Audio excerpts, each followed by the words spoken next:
Taibang Kumhei YouTube channel gi Mari Suba Wari gi Khudol Oina Hauzik Miyam da Lanthok Sagadauri Keisam Priyokumar gi Nongdi Tarakhidre Keisam Priyokumar Ingsok Leisangthem Nongyai da Taibang Khongdarakhi Khuraizam Laikai Yarakaithel Imphal da Poi Wari Masa Ibada Maming Satlaba Aiba Amani Mairik Kauba Anauba Wari Masa Thagi Sephong Puthokpada Saruk Yarai Hong laba lairik singi manungda panba yai awawba punsi wari macha aikhoi yumnon naba wari macha Nongdi Tarakhidre wari macha akonba lairik asida Manipuri Sahitya Parishad Bisnupur Sakhagi Dr. Khoirom Tomsum Ningsing Sana Medal Fangki Irrigation and Flood Control Department Manipur Sarkargi Section Officer oina thabak tawrami Taibang Kumhei YouTube channel na wari asibu pathokjage haiduna aibada haizarubada aibana harau harau yabirakpagidamak Taibang Kumhei YouTube channel gi maikaidagi aibabu hainingai leitana thagatpa phongdoksari hojik miyamna lobirasi Keisam Priyokumar gi Nongdi Tarakhidre Mangol Dhari dagi panglap laptana nungna marol ahum mari rom lon khataga leiriba mongpham gi mathakta yungliba cross adu thabal mangal na mayek sengna uri pikraba sumangni mongphamduna leiribadu madugi matondani Thoina wangdaba manapungbo upambi amasu mongpham manakta hauri upambi adu thabalduda musuk muri wasetna kangthak hariba mangol gi leimaida faklangda ngatharaduna chonglekin phamli sahi amarom tangairiba masanupadu matambagda tumli sahi ahumlom suraba masanupadu su nakanda phamduna makoktu mamada ngatha uibagum tauri Leisil masil amata paktraba atiyada thana taru thokli pikraba mangol masel adu thabal na pungan ngale imung adudi pungmammami songnikin thada yengde mangda uriba musuk muraba bagai gi singsang pareng da su yengde irap laptana maingal khara uriba search da su yengde sumang matom da yungliba apikpa cross asida munna yengi cross adudagi hena mamitta karimata uba phangde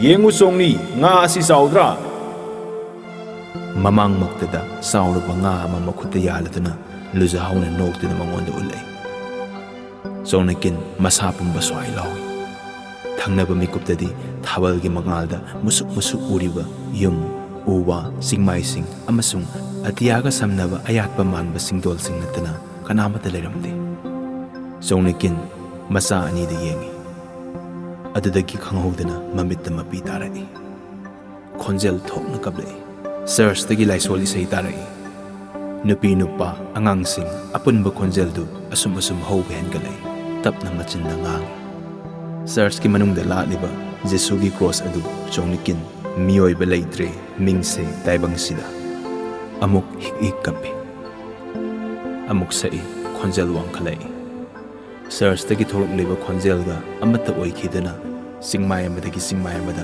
khonthang yeiduna nilai songnikin sakna cross ta pang tingliba jisu gi saktamdu mayek sengna urai laisoli sai loikhre amuk isik siklei asik pamarak asida uwa yumkai singsang singna amuk saklon laudana thabal gi mangalda tumin amuk leplai Songnikin amamamtang oina yengloi adudagi sumang matunda cross da muk yenglai thabalgi mangal pumba cross asida haitharibagum tawrei Songni nga asi saudra amuk sumana kungda tarai luja hauni cross da jisugum pang tinglisi munna yengi piklaba uphai ani gi cross da masidi supnatagi uphaini uphaida nate nung marol gi mathakta luja hau heble Amuk susungnikin munna yengi luja haunate mongpham gi mathakta hoba leisingni thabal gi mangalda leisingna krik inana horibadu songnikin urai ai hak nangi nga du pamde ai nga ga pamjate masinna khanghodana solai adudagi tampakta amadi mangonda nga thaduna nakanda phamliba masa ani dubu makhut ani makna setna konsilai makoktuna waset ki paklangda nga tharaduna mamit uiselli ngamlaba bagay gising may dalu sa haw na lep laduna ꯁꯤꯡ ꯆꯜꯂꯤꯕ ꯁꯣꯡꯅꯤꯀꯤꯟꯗ ꯂꯥꯎꯔꯛꯏ꯫ ꯆꯣꯡꯅꯤ ꯍꯟꯗꯣꯛꯎ ꯋꯥ ꯊꯥꯊꯔꯛꯀꯦ꯫ ꯁꯣꯡꯅꯤꯀꯤꯟ ꯃꯄꯥꯗꯨꯗꯒꯤ ꯍꯟꯗꯣꯛꯇꯨꯅ ꯂꯦꯞꯂꯒ ꯌꯦꯡꯈꯠꯂꯤ꯫ ꯎꯔꯤꯅ ꯄꯨꯂꯞ ꯄꯨꯟꯁꯤꯜꯂꯕ ꯆꯥꯎꯔꯕ ꯃꯄꯨꯟꯗꯨ ꯅꯥꯄꯤ ꯁꯤꯡꯕꯤ ꯑꯃꯗꯤ ꯎꯆꯥꯟ ꯃꯅꯥꯁꯤꯡ ꯅꯩꯈꯥꯏꯔꯗꯨꯅ ꯆꯤꯡꯈꯥ ꯇꯝꯅ ꯁꯤꯊꯔꯛꯂꯤ꯫ ꯃꯤꯀꯨꯞ ꯈꯔꯒꯤ ꯃꯇꯨꯡꯗ ꯍꯧꯔꯕ ꯃꯈꯣꯜꯒ ꯂꯣꯏꯅꯅ ꯆꯤꯡꯈꯥꯒꯤ ꯅꯨꯡꯄꯥꯛ ꯃꯊꯛꯇ ꯇꯥꯔꯛꯏ꯫ ꯃꯈꯣꯜ ꯑꯗꯨꯗ ꯆꯤꯡꯃꯥꯏ ꯑꯃꯗꯒꯤ ꯆꯤꯡꯃꯥꯏ ꯑꯃꯗ ꯈꯣꯟꯊꯥꯡ ꯌꯩꯔꯛꯏ꯫ ꯁꯣꯡꯅꯤꯀꯤꯟꯅ ꯎꯔꯛꯏ ꯂꯨꯖꯥꯍꯧꯁꯨ ꯆꯤꯡꯊꯛꯇꯒꯤ ꯁꯤꯊꯔꯛꯄꯣꯏ ꯀꯔꯤꯕꯣꯏ ꯀꯨꯝꯊꯔꯛꯂꯤꯕꯗꯨ꯫ ꯄꯥꯛꯂꯕ ꯕꯔꯥꯛ ꯇꯨꯔꯦꯜꯒꯤ ꯃꯊꯛꯇ ꯅꯨꯃꯤꯠꯅ ꯃꯩꯁꯥ ꯄꯨꯝꯕ ꯍꯩꯊꯔꯤ꯫ ꯂꯩꯉꯣꯏ ꯃꯊꯛꯇ ꯈꯣꯡꯅ ꯅꯦꯠꯄꯗ ꯄꯣꯛꯄꯒꯨꯝ ꯇꯧꯏ꯫ ꯂꯨꯖꯥꯍꯧ ꯃꯁꯥ ꯄꯨꯝꯕ ꯍꯨꯃꯥꯡꯅ ꯄꯨꯡꯂꯨꯞ ꯂꯨꯞꯄꯤ꯫ ꯎꯔꯨꯝ ꯂꯥꯡꯕ ꯎꯈꯥ ꯑꯃꯒꯤ ꯅꯨꯡꯄꯥꯛꯇ ꯐꯝꯗꯨꯅ ꯁꯦꯒꯥꯏꯔꯕ ꯐꯨꯔꯤꯠꯇꯨꯒꯤ ꯃꯁꯤꯅ ꯃꯃꯥꯏ ꯇꯩꯊꯣꯛꯏ꯫ ꯃꯈ꯭ꯋꯥꯡꯗ ꯌꯥꯜꯂꯤꯕ ꯈꯥꯎꯗꯒꯤ ꯍꯤꯗꯥꯛ ꯃꯅꯥ ꯂꯧꯊꯣꯛꯇꯨꯅ ꯆꯦ ꯃꯆꯦꯠ ꯑꯃꯗ ꯍꯤꯗꯥꯛ ꯃꯅꯥꯗꯨ ꯀꯣꯜꯂꯛꯏ꯫ ꯁꯣꯡꯅꯤꯀꯤꯟꯅ ꯃꯅꯥꯛꯇ ꯆꯪꯁꯤꯟꯗꯨꯅ ꯂꯥꯗ ꯌꯣꯝꯂꯤꯕ ꯆꯌꯣꯝ ꯊꯣꯛꯅ ꯊꯣꯛꯅ ꯍꯥꯏꯔꯛꯏ꯫ ꯅꯁꯥꯗꯨ ꯍꯨꯃꯥꯡꯅ ꯂꯨꯞꯂꯦ꯫ ꯅꯍꯥꯛꯇꯤꯅꯦ ꯅꯃꯥꯏꯗꯨ ꯄꯨꯡꯉꯥꯡ ꯉꯥꯡꯂꯦ꯫ ꯌꯦꯡꯅꯔꯛꯏ꯫ ꯑꯗꯨꯗꯒꯤ ꯀꯔꯝꯕ ꯊꯃꯣꯏꯒꯤ ꯏꯍꯨꯜꯅꯣ ꯈꯪꯗꯅ ꯌꯦꯡꯅꯔꯒ ꯅꯣꯛꯃꯤꯟꯅꯔꯛꯏ꯫ ꯆꯤꯡꯃꯥꯏꯁꯤꯡ ꯄꯥꯛꯂꯕ ꯕꯔꯥꯛ ꯑꯁꯤ ꯅꯠꯇꯅ ꯀꯔꯤꯃꯠꯇ ꯎꯗ꯭ꯔꯕ ꯃꯤꯅꯤꯜ ꯇꯥꯗ꯭ꯔꯕ ꯆꯤꯛꯂꯕ ꯃꯐꯝꯁꯤꯗ ꯃꯈꯣꯏ ꯑꯅꯤꯇꯅꯤ꯫ ꯑꯆꯤꯛꯄꯅ ꯊꯃꯣꯏ ꯑꯃꯒꯤ ꯋꯥꯈꯜꯕꯨ ꯂꯥꯡꯇꯛꯅꯍꯜꯂꯤ꯫ ꯄꯥꯈꯪ ꯂꯩꯁꯥ ꯑꯣꯏꯔꯤꯉꯩꯒꯤ ꯄꯨꯟꯁꯤ ꯆꯣꯡꯅꯤꯀꯤꯟ ꯅꯧꯍꯧꯅꯅ ꯅꯤꯡꯁꯤꯡꯂꯛꯏ꯫ ꯋꯥꯈꯜꯅ ꯆꯤꯡꯂꯛꯀꯤ ꯂꯣꯛꯁꯤꯡꯗ ꯁꯪꯕꯥꯟꯅꯔꯕ ꯆꯤꯡꯃꯥꯏꯁꯤꯡꯗ ꯕꯔꯥꯛꯀꯤ ꯁꯥꯡꯂꯕ ꯏꯃꯥꯏꯗ ꯁꯥꯟꯅꯔꯨꯔꯤ꯫ ꯃꯤꯀꯨꯞ ꯈꯔꯗꯪ ꯄꯨꯟꯁꯤꯒꯤ ꯑꯋꯥ ꯅꯨꯡꯉꯥꯏ ꯀꯥꯎꯊꯣꯛꯂꯨꯏ꯫ ꯅꯣꯛꯃꯤ ꯆꯥꯔꯤꯕ ꯂꯨꯖꯥꯍꯧꯗ ꯃꯨꯟꯅ ꯌꯦꯡꯉꯤ꯫ ꯃꯍꯥꯛꯁꯨ ꯅꯣꯛꯂꯤ꯫ ꯂꯨꯖꯥꯍꯧꯅ ꯍꯪꯂꯛꯏ꯫ ꯀꯔꯤꯅꯣ ꯌꯦꯡꯂꯤꯗꯨꯕꯣ? ꯀꯔꯤꯁꯨ ꯅꯠꯇꯦ꯫ ꯊꯃꯣꯏꯗ ꯂꯩꯕ ꯋꯥ ꯄꯨꯝꯕ ꯊꯝꯂꯒ ꯃꯣꯇꯤꯒꯤ ꯃꯔꯝꯗ ꯍꯪꯂꯛꯏ꯫ ꯃꯣꯇꯤ ꯍꯣꯏꯗꯨ ꯀꯔꯝꯕ ꯃꯇꯝꯗ ꯂꯥꯛꯀꯅꯤ? ꯅꯣꯡ ꯉꯁꯤ ꯇꯥꯔꯛꯂꯕꯗꯤ ꯂꯥꯛꯂꯒꯅꯤꯅ꯫ ꯅꯣꯡꯗꯤ ꯇꯥꯁꯨ ꯇꯥꯔꯛꯇꯅ꯫ ꯇꯥꯔꯛꯂꯒꯅꯤꯗ꯫ ꯑꯇꯤꯌꯥꯗ ꯆꯣꯡꯅꯤꯀꯤꯟ ꯌꯦꯡꯈꯠꯂꯤ꯫ ꯂꯩꯆꯤꯜ ꯃꯆꯦꯠ ꯑꯃꯠꯇ ꯄꯛꯇꯦ꯫ ꯅꯨꯃꯤꯠꯅ ꯑꯔꯪꯕ ꯃꯉꯥꯜ ꯐꯨꯗꯣꯛꯂꯗꯨꯅ ꯕꯒꯥꯏꯒꯤ ꯆꯤꯡꯁꯥꯡ ꯃꯊꯛꯇ ꯊꯣꯛꯂꯤ꯫ ꯅꯣꯡ ꯇꯥꯔꯛꯄ ꯌꯥꯕꯒꯤ ꯈꯨꯗꯝ ꯃꯆꯦꯠ ꯑꯃꯠꯇ ꯎꯕ ꯐꯪꯗꯦ꯫ ꯅꯣꯡꯖꯨ ꯊꯥꯗꯤ ꯌꯧꯔꯛꯂꯕꯅꯤ꯫ ꯅꯣꯡꯃ ꯅꯤꯅꯤꯗ ꯑꯣꯏꯔꯕꯁꯨ ꯅꯣꯡꯁꯤ ꯑꯃꯨꯛꯇꯪ ꯀꯟꯅ ꯆꯨꯍꯟꯅꯤꯡꯉꯤ꯫ ꯑꯃꯨꯛ ꯆꯣꯡꯅꯤꯀꯤꯟꯅ ꯆꯥꯕ ꯇꯣꯛꯂꯗꯨꯅ ꯉꯁꯥꯏ ꯀꯣꯟꯈꯤꯕ ꯍꯤꯗꯥꯛ ꯃꯅꯥꯗꯨ ꯊꯛꯂꯤꯕ ꯂꯨꯖꯥꯍꯧꯗ ꯍꯪꯂꯛꯏ꯫ ꯋꯥꯁꯤ ꯀꯌꯥꯃꯨꯛꯇꯤ ꯁꯨꯔꯝꯃꯒꯅꯤ?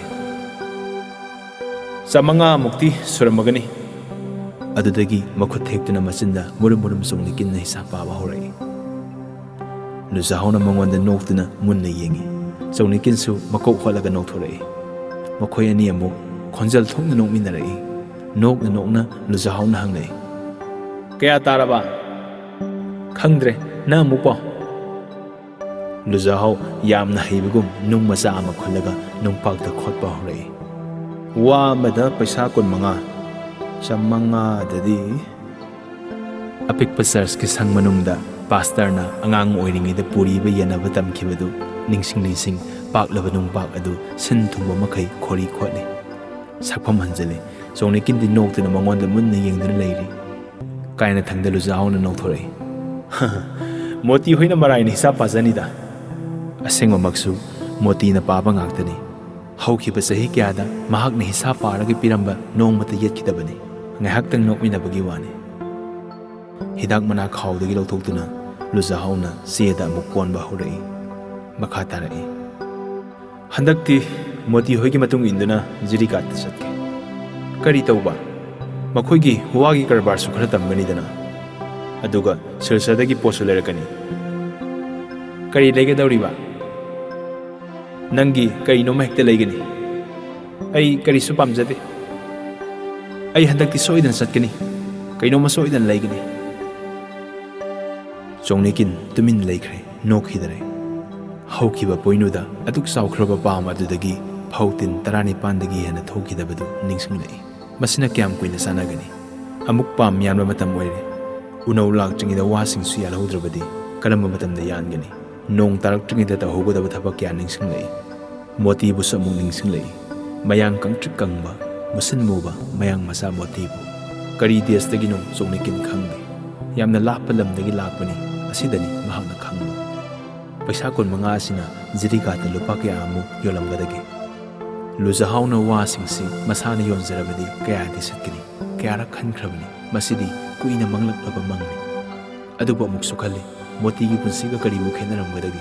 ꯃꯁꯤꯃꯗꯤ ꯆꯣꯡꯅꯤꯀꯤꯟ ꯋꯥꯈꯜꯅ ꯂꯥꯝꯕ ꯐꯪꯗꯦ꯫ Motigi mamangda laklamba Ram Prasad karibu nungaikibagi khudai machet tumaga wa khabak lakna baraki khongbanda adu baksiki saba phawba ningthina phangdaba makai Songnikin pumna makhanba pamlamde asum hinglibasitagi henba atopa khoing ama mahak sagasaba ngamjade magi mitmangdagi luzahawbu mikup amata nanthonganingde masitani Karino khalidubo kari leroge Kari sukhande nang nasatlabadi isa aniga ipaga gilay Luzahawna noktuna hayrei Nang isu laygani Songnikin su noktuna khumi Hoida nong sida tagisana Adudagi makoy ni magnominaray Nokpo makay nokminaraga Songnikin mayumda lehoriba ngang anido ningsinglay Sing koktongdu samda hapkatuna satki Nungpak matakta pamduna hidak manathagduna lehoriba Luzahawda noktuna hanna yenglami Nungsagi may sada ngangliba Angawpa pazaraba maithongduda Nolapadu Luzahawna munna yengzay Tungyan tabaso Barak na teksin kibaga Songnikin buulaktrabada Thangpak adu paiduna singda kakatki Isorgi masazi suna aikoibu paptagi kanbigani Aikoina tawzaba papsing Isorda ngakpinaba haijasi Pastorgi khonjeldu Songnikin hauna tarai Tumlubagum mikap khangtok thoi Madudagi Sirs manungdagi minin makhon tarai Isorda tawzakiba papsing Tamlibadu mayek sengna tade Cross ta pang tingliba makok ta tingkhangi lohop optuna Isin thariba jisubu mamitta amuk urai Nupi angang khaktana tamthina awu panghata hanaba Yumkai may tumna thanaduna Lepham sapham leitaw mukai pangsen chanaba Tahai jabu uhai jabu thawloksing punamak mangni Sumnadagi lehaw siyandraba singmaida Ingkhol kharadang manama sing thaduna hingzariba Mara leijadraba mi kyagi punsi bikhamdari Singlamdamgi wari Songnikin taba ngamdi Masa pumba akitu sungi Kanana pap tawriba Kanana tawdriba Mahak khanba ngamjade Isorda haijagadaba haibabu Mit pangna manglaknariba Asidagi kanbiyo asidani Sarsta amuksulay soni saisaklay Thabalgi mangal adumak singmay singta sandokli Aing manungsitna liriri setli Adubo omsaknaraba thamoydi Songnikin ingthanba ngamde Mongphamgi cross ta munna yenglay Ufay masaduda Jisuna layri Masa pomba isinthari Tingkhangi luhop upli Mamit adu uirum mangonda yenglay Songnikin su yengi Jisu natte Luzahawni Yorpi thasilaba makhut adu Ufaydudagi nanthokduna Sauraba nga ama mangonda ulay Songnikin nga si saudra Yamna sawine Makoiga baraki rongdagi phabani Soto bekrada yologe Yolo ipa pisagani Haugatuna ngada lausingi tawi Haugat pangamde Amuk yang tharokpadadi Luzahaw layramdre Thabalgi mangal aduda Cross masaduda tumina leptuna layri Sarstagi laisol isagi khonjal Nakongda hauna tarai Segairaba lang adu Atatpa langla amaga Punsan Luzahawna marumarang thariba Songnikin hairei Nongsu sumta hektade Apikpa angang anidasu Maphi amata thongdana Sumangduda thadoktuna thamli Laipak khotuna adum sanari Mayayda ising khasiktang selibadu natana Nakal animak nungsak ngata ngaiba Baraki mafam khara adu Ningsinglaga Songnikin na kumlai Hai kumladana turensu Mayang yamna kangthare Matomda Luzahawna sonboy karibu hairei Waga amata yaloi Moti laklaga khara among yanba haibaduni Nongsi taraklagadra haiduna Khulakpada phau tin anisu Wagi mamal oina pithokre Saningaiga laitabra khangde Songnikin tuminna lay Yorpak tawna maru marang kharadu lingba langdanami Luzahaw makutta khuijay ahum mari pairaga Langdu marengjingda thangatuna thorai Sahi phadriba masadu thangatuna suplami Makuigi sinda nga pharuge sanaramuko Masa ahaldugi makhazaidu siklami Songnikin thabak surambadagi lepladuna Noktuna phagi tawduna lawhawi Nga nanandana sizaniko Luzahawsu nokna kari no khara hairamlaga khungi lambida satki Baraki katlomda Angangsing tumdribra. Songnikin handak sumang phaunai makubokni. Churchtagi khongi nupi nupa sing thoraklibadu thabalgi mangal du urei. Tumkhare. Nangsu tumluro. Hayengdi nganna hogalaga Leisangphai da satkedabani. Songnikin ingak ngai. Leisangphai haibu khundu maming tarabasu mahak kaidonungdi satkidri. Mahakna khangba haibu yamna lapa achauba khunni. Khongna satpada numit humni dagi tadana sangi haiba asitani. Leisangphai dadi karigi. Ahal oiraba makuboktu pak khumlakte. Sor asangwa ama honkibagum tawi. Ngahak leiraga tapna hairei. Churchta khunjasingna Leisangphai da matam khara khunu hongbada lepnare. Khulakpasu Leisangphai dagi ngasi thunglare. Hayengmak honglagani. Songnikin mangumi. Khunu hongbagi wa asi sibon ngangnarabasu mahak thawa sakhide. Asuk thuna warep laugani haiba mahak thajade. Khanghodana hairei. Mayam hongkhrabasu aikhoidi hongloi. Hongningde haiduna hekta yaba nate. Aikhoi khetang karamna leihogani. Songnikin khumde paukhumgi mahotta mapi tarai. Kapning lai. Makhol thoktana phizina mamai khomjinduna kapli. Makubokna makha tarai. Nongmata kangdana mi kya hatli. Khun singmai thari.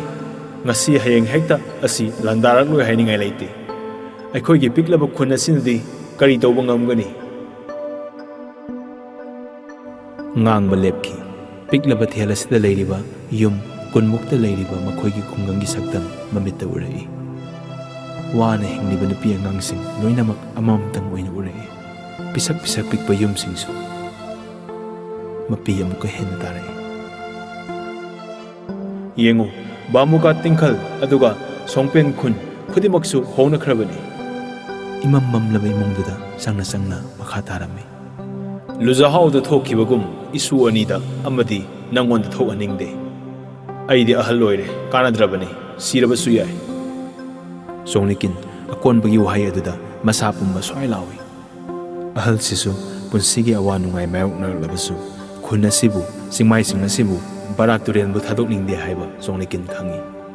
Asumba maksu tarak leiriba khun asida ngasi hayeng kari thokadagi haiba tamba ngamde. Tamthiraba thaudoksing punamak mangne Songnikin luzahaubu ningsinglei. Ahing chupa Songnikin tumba yade. Aduk thengla phawba luzahau baraka makui turengagi itin phamda nga phaba satkibadagi halaktri. Numidang wairamdadi irang turengi ironglomda amuk salamgadra khaloi. Ngarang nahan nga asawa phanabagi pau taki. Adubu athengma phaw mahalaktrabadudadi nungsa thirai. Bamugata mamanaba singa leklamgadra khalai. Khanbatani thajade. Nongmata luzahau ahing halaktaba yaukhide. Thenglabasu thengna halakani khalai. Makuboksu tumba yade haiba Songnikin khangi. Khungi hui amatang khongbada mapanda hekta thoki. Luzahau oiramdabada amuk wasatki kangthakta kakhatkibagi makhol tai. Songnikinsu masa ani tu setna konseladuna mamit mikup amato isindana manakong thangatuna leiri. Halakpa marai trabadudadi maon khalai. Motigi manakta ziriga tamna satlamgadra khalui. Adubu mahak thajade. Nongbu taraklabadi luzahau satludrabasu moti soidana lakani. Wagi mamal piragani. Adudagi wasing adu khapak laktuna imai wanglaba baraki senda wasang ama paiduna honduna sakigani numit kayagi khongchatta. Mapukningda lepi luzahau motigi manakta satloi. Khanpham khanglakte thengna halakani asitani mana khanjaba. Ayukta suhalaktrabadudadi Songnikin gyan mangba horei. Mangonda lamyaida sumangda sap lepi. Khungi pakhang mayamna thiba satkibadu phawba ma khangde.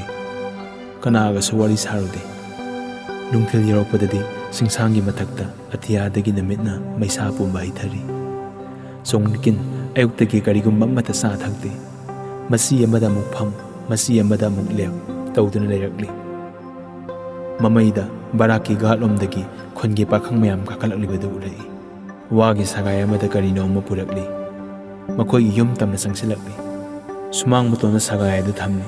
Songnikin masadu khanghodana niblai. ꯑꯀꯤꯕ ꯐꯥꯎꯔꯛꯏ꯫ ꯄꯥꯈꯪ ꯑꯃꯅ ꯃꯀꯨꯕꯣꯛꯇ ꯀꯨꯞꯂꯤꯕ ꯐꯤ ꯑꯗꯨ ꯍꯥꯏꯗꯣꯛꯇꯨꯅ ꯎꯠꯂꯒ ꯍꯥꯏꯔꯛꯏ, "ꯏꯄꯨ, ꯃꯀꯨꯏꯗ ꯎ ꯑꯃꯗ ꯄꯥꯡ ꯇꯤꯡꯂꯒ ꯍꯥꯠꯂꯝꯂꯦ." ꯆꯣꯡꯅꯩꯀꯤꯟ ꯏꯅ ꯃꯁꯥ ꯄꯨꯝꯕ ꯇꯩꯔꯕ ꯂꯨꯖꯍꯥꯎꯕꯨ ꯎꯔꯛꯏ꯫ ꯁꯒꯥꯏꯒꯤ ꯃꯅꯥꯛꯇ ꯊꯝꯂꯤꯕ ꯂꯥꯡ ꯃꯅꯨꯡꯗ ꯆꯥꯎꯔꯕ ꯉꯥ ꯑꯃ ꯌꯥꯎꯔꯤ꯫ ꯑꯃꯨꯛ ꯗꯥꯛꯐꯝ ꯉꯥꯛꯇ ꯉꯥꯏꯔꯕ ꯏꯅ ꯂꯨꯞꯂꯕ ꯍꯛꯆꯥꯡꯗꯨꯒꯤ ꯃꯅꯥꯛꯇ ꯆꯪꯁꯤꯟꯗꯨꯅ ꯑꯉꯥꯎꯕꯤꯒꯨꯝ ꯃꯨꯟꯅ ꯌꯦꯡꯉꯤ꯫ ꯊꯪꯅꯕ ꯃꯤꯀꯨꯞꯇꯗꯤ ꯑꯃꯨꯛꯇꯪ ꯈꯪꯂꯥꯎ ꯂꯥꯎꯔꯛꯏ꯫ ꯑꯗꯨꯗꯒꯤ ꯆꯤꯡꯃꯥꯏꯗ ꯒ꯭ꯌꯥꯟ ꯃꯥꯡꯅ ꯇꯨꯊꯔꯛꯏ꯫ ꯃꯥꯡꯒꯣꯟꯗ ꯊꯥꯕꯜ ꯃꯉꯥꯜ ꯂꯩꯔꯝꯗ꯭ꯔꯦ꯫ ꯁꯥꯏꯖꯟꯒꯤ ꯃꯃꯤ ꯁꯨꯃꯥꯡ ꯃꯇꯣꯟꯗ ꯂꯩꯔꯝꯃꯤ꯫ ꯃꯣꯡꯐꯝꯒꯤ ꯃꯊꯛꯇ ꯌꯨꯡꯂꯤꯕ ꯎꯐꯩ ꯑꯗꯨ ꯃꯌꯦꯛ ꯁꯦꯡꯕ ꯍꯦꯟꯒꯠꯂꯛꯏ꯫ ꯂꯨꯖꯍꯥꯎ ꯖꯦꯁꯨꯒꯨꯝꯅ ꯀ꯭ꯔꯣꯁꯇꯨꯗ ꯄꯥꯡ ꯇꯤꯡꯅ ꯇꯤꯡꯅ ꯃꯉꯣꯟꯗ ꯍꯥꯏꯔꯛꯄꯒꯨꯝ ꯇꯧꯔꯛꯏ, "ꯌꯦꯡꯉꯨ ꯁꯣꯡꯅꯤ, ꯉꯥ ꯑꯁꯤ ꯆꯥꯎꯗ꯭ꯔꯥ?"